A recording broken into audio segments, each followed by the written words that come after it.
Well, healthcare may be a topic of the debate tonight. A new report looking at healthcare delays in 20 developed countries has Canada ranking 19th out of 20 countries evaluated. The Healthcare Time Save Index for 2025 looks at everything from patient wait times to distance to pharmacies and hospitals. Dr. Panzaru, author of the report, joined us earlier to unpack Canada's poor standing. The Time Saved Index has 20 of the highest income countries in the world. We wanted to compare those 20 because we didn't want the level of income to upset our data in terms of comparisons. So we made sure we compare apples to apples and not apples to oranges. And in that sense, we looked at everyone from the single largest high income country in the world, which is the United States, to one of the smallest in terms of population, which is Luxembourg. But all of them are at very similar levels of income to make sure that our data is not skewed by that. We had 13 different categories along 7 themes, ranging from telemedicine, so doing online consultations with people for those who might not be able to make it to a clinic, or people who might just want to save up a lot of time by, instead of going to their general practitioner, their family doctor, they're going online and spending only 5 minutes. We looked at chronic versus non-chronic patients. So patients who have like an acute condition that they've just developed versus people who have been sick for more than 3 months, because we know that the latter require a lot more time in terms of healthcare. So they would benefit even more if time was more efficient on their side, because according to the OECD average, those patients would have around, quoting from memory here, 7.2 to 7.5 consultations a year. So that's a lot of time again. And then we have stuff like distance to the hospital by car. If it's an emergency, how quickly can you get there?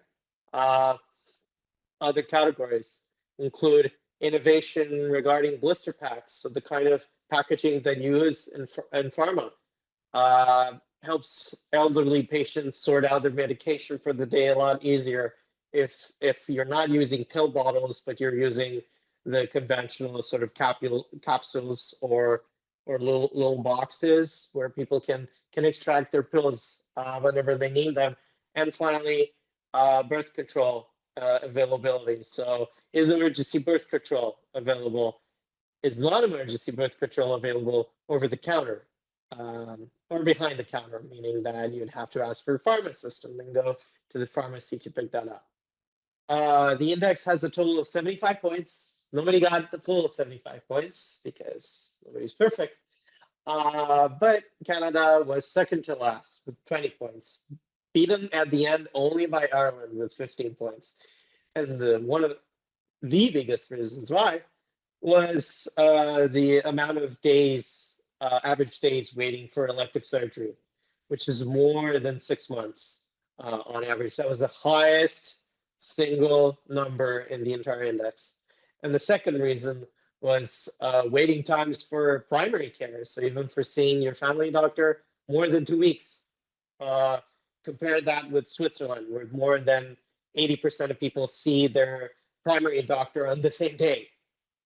And then the rest of them, 20% see them maybe the second day or the third day. No, in Canada, it was 2 weeks. 2 weeks just to see your family doctor. We also asked for more details about where Canada's healthcare system performed well in the index. So in terms of birth control, especially the equivalent of what you'd call Plan B pills, was very widely available in Canada. That was a big plus for Canada.